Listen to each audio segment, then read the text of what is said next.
नमस्कार दोस्तों, मैं अंकुर उपाध्याय स्वागत करता हूं आप सभी का एक बार फिर से अपनी नई वीडियो में। दोस्तों, कल का दिन बाजार के लिए बेहद इंपॉर्टेंट होने वाला है। क्यों? एक तो कल आरबीआई की पॉलिसी आएगी, ऊपर से प्रेसिडेंट पुतिन साहब भारत दौरे पे आ चुके हैं। प्रधानमंत्री जी ने उनका स्वागत भी किया है और आईटीसी मौर्या में दिल्ली में रुकेंगे जहां तक उम्मीद है। 2 दिन का उनका टूर है। एग्जैक्टली 2 दिन भी नहीं है, ये 28 घंटे समथिंग आप कह सकते हो जहां पे वो रुकेंगे।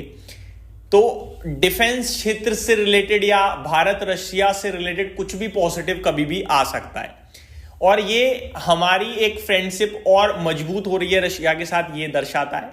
अब क्या क्या चीजें निकल के आएंगी वो तो हमें धीरे धीरे पता चलेगा, लेकिन संबंध हमारे स्टिल बहुत अच्छे बने हुए हैं, ये सबसे अच्छी बात है। अब कल का दिन इंपॉर्टेंट क्यों होने वाला है? ये छोटा ट्रिगर तो मैंने रखी है, ये इकोनॉमिक लेवल पे तो काफी बड़ा ट्रिगर है, लेकिन कल के लिहाज से छोटा है क्योंकि यहां से कुछ न्यूज आ भी सकती है, नहीं भी आ सकती है।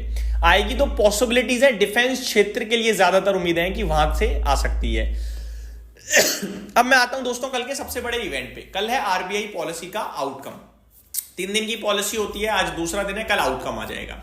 पॉलिसी में सबसे ज्यादा किस चीज का वेट होगा, सबसे पहले मैं आपको यह बताना चाहूंगा। पॉलिसी में रेट कट आएगा या नहीं आएगा, इसको लेकर मार्केट लिटिल बिट कंफ्यूजन में है, लेकिन ज्यादातर एक्सपेक्टेशंस अराउंड 60-65% की ये है कि 25 बेसिस पॉइंट का रेट कट आएगा। करंट सिचुएशन को देखते हुए कुछ एनालिस्ट तो ये भी कह रहे हैं कि 50 बेसिस पॉइंट का ही रेट कट कर देना चाहिए इस समय आरबीआई गवर्नर साहब को। वहीं कुछ एनालिस्ट ऐसे हैं जो 30-35% के समथिंग है, जो कह रहे हैं कि शायद रेट कट ना आए क्योंकि करेंसी काफी वीक हो रही है। करेंसी रेट कट करने से और ज्यादा वीक होगी, मैं आपको बताना चाहूंगा। ठीक है जी। कल का बाजार नॉर्मली 9:15 पे खुलता है, कल भी 9:15 ही खुलेगा, लेकिन कल आपके लिए 3 फेसेस में ट्रेड करेगा। कैसे? प्री पॉलिसी, पॉलिसी के दौरान, पोस्ट पॉलिसी। फॉर एग्जाम्पल 10 बजे RBI governor Sanjay Malhotra ji speech देना शुरू करेंगे, तो 9:15 से 10 बजे तक तो बाजार में जो कुछ भी हो रहा है वो बेफिजूल है, बेबुनियाद है, बेसलेस है, अवॉइड कर सकते हो आप, क्योंकि वो पलटेगा ही पलटेगा। वो हर एक लाइन पे, हर एक सेंटेंस पे, हर एक कमेंट पे पलटेगा। तेजी आएगी, मंदी आएगी। ठीक है, तो 10 बजे से पहले तक फर्स्ट फेज होगा 45 मिनट का, ये मेरा मानना है। उसके बाद 10 बजे से 11 बजे तक के फेज में पॉलिसी के दौरान जो जो आरबीआई गवर्नर साहब देश को देंगे या कहेंगे, उस पे बाजार में अचानक से, for example GDP growth guidance बढ़ा दिया, स्पाइक देगा, अगली लाइन में कुछ बोला तो नीचे भी आ सकता है। ये सारी चीजें उठापटक चलेगी।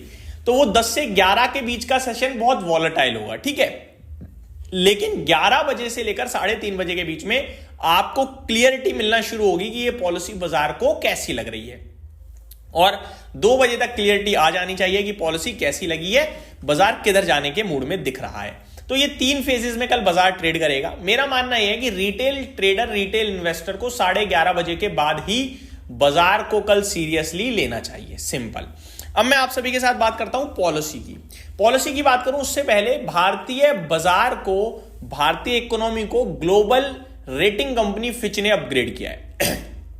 भारत की जीडीपी का आंकड़ा उन्होंने 6.9% से बढ़ाकर 7.4% कर दिया है करंट वित्तीय वर्ष के लिए, यानी FY26 के लिए जो पहले उनका 6.9% का अनुमान था, अभी 7.4% कर दिया है, जो कि बहुत ही अच्छी बात है। बस प्रॉब्लम यह कि अभी हमारे देश में इन्फ्लेशन बहुत कम है, जो कि प्रॉब्लम नहीं, अच्छा माना जाता है, लेकिन जब ज्यादा ही कम हो जाए तो वो चिंता भी बन जाती है, क्योंकि किसान जो है, जो दाल सब्जी बेचता है मंडी में, उसको वो कीमत नहीं मिल रही क्योंकि इन्फ्लेशन इतना कम है।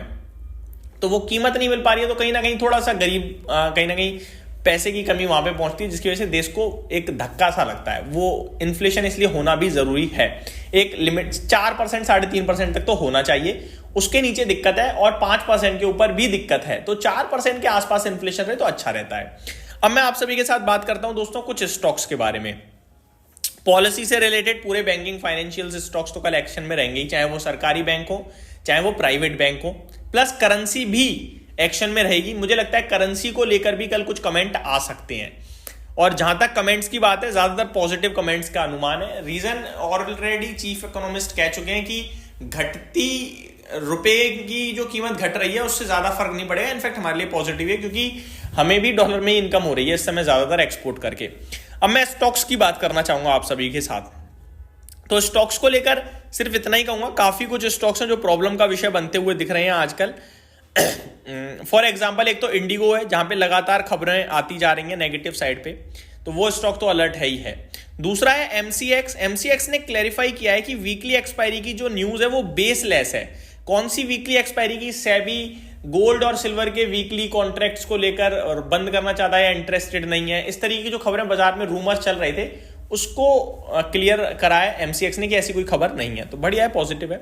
टाटा पावर के लिए खबर है, temporary shut down operations at Mundra, plans to restart by December 31। तो ये नेगेटिव है भाई साहब। आज कितनी तारीख है? 4 से लेकर 31 दिसंबर तक मुद्रा का प्लांट इनका शट डाउन करने की बात है। अब मुद्रा प्लांट से कितना इनका काम हो रहा है वो सब देखना बहुत जरूरी है। मेरे को लगता है अच्छा खासा काम होता है वहां से इनका, तो ये नेगेटिव ही माना जाएगा जहां तक मुझे लगता है। ठीक है, तो ये स्टॉक भी एक अलर्ट हो जाएगा मुझे लगता है कल के लिए, टाटा पावर, लेकिन ये कल के लिए ही होगा। आगे बात करें दोस्तों कुछ और स्टॉक्स के लिए जहां पे खबरें आते हुए दिख रही हैं नेगेटिव या पॉजिटिव साइड पे, तो वो मैं आप सभी के साथ शेयर करना चाहूंगा। सबसे पहले यहां पे आप सभी के साथ बात करना चाहूंगा कुछ स्टॉक के बारे में जिनमें गिरावट देखने को मिली है लगातार। केन्स टेक्नोलॉजी, ये स्टॉक आज 5000 के नीचे भी निकल गया है, 6.25% गिरा है। खबर ये कि Kotak has observed many inconsistencies in disclosures of various entities of company. तो ये एक चिंता का विषय है जहां कोटक कहता हुआ दिख रहा है कुछ व्यवहार सही नहीं हो रहा है काफी सारी कंपनीज के डिस्क्लोजर से रिलेटेड जब बातचीत हो रही है तो। टाटा मोटर्स की तरफ से खबर आ रही है, जेएलआर की जो यूके की सेल है वो 4598 यूनिट्स की आई है, जो कि लास्ट ईयर के सामने काफी कमजोर है। 5558 यूनिट लास्ट ईयर थी। तो ये मेरी तरफ से अपडेट थी, उम्मीद करता हूं वीडियो पसंद आई होगी। Thank you so much for watching this video, have a great day guys.